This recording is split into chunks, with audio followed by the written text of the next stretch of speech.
కొడుకు తోడు వచ్చి అధికారం వాళ్ళు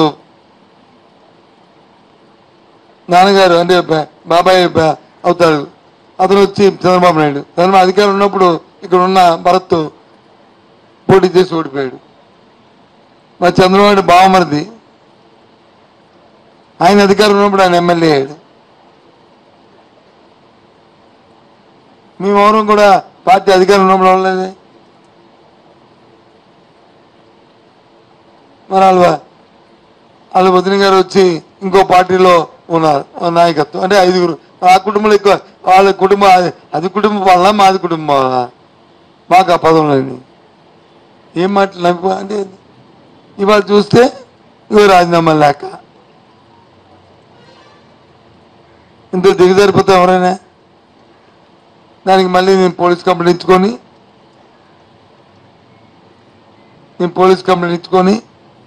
సిపి కంప్లైంట్ చేసి దీని పూర్వపరాలు ఎక్కడి నుంచి వచ్చింది ఏంటని అని చేయమని చెప్పడం ఎందుకు పార్టీలో గందరగోళం సృష్టించింది.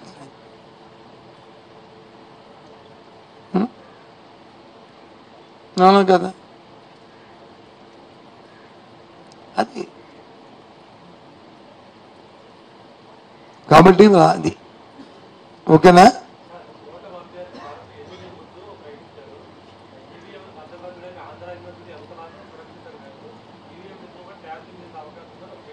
ఏమో అతను ఏమిస్తాడు అవగాహన ఉన్న మాట్లాడితే ఈవీఎంలు భద్రపరచడం ఆంధ్ర యూనివర్సిటీయా లేకపోతే నండి కాలేజీయా లేకపోతే ఇంక రఘు కాలేజీయా ఇంకోటి అనేది కాదు.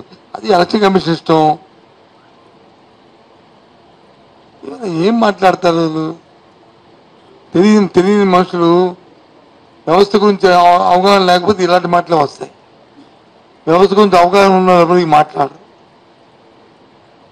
వ్యవస్థ మీద అవగాహన లేకపోయినప్పుడు వాళ్ళ వ్యక్తులు మాట్లాడే మాట ఇది. ఎందుకంటే ఆయనకి వ్యవస్థ సంగతి తెలీదు, ఆయన వ్యాపారం చేసుకొని తెలుసు కాబట్టి ఆయనకి ఇలాంటి మాట్లాడాలి. ఎవరు క్వశ్చన్ ఉంటుందండి.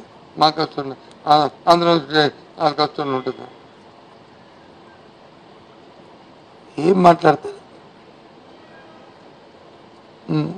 ఇంకేంటి అంతేనా. ఓకేనా.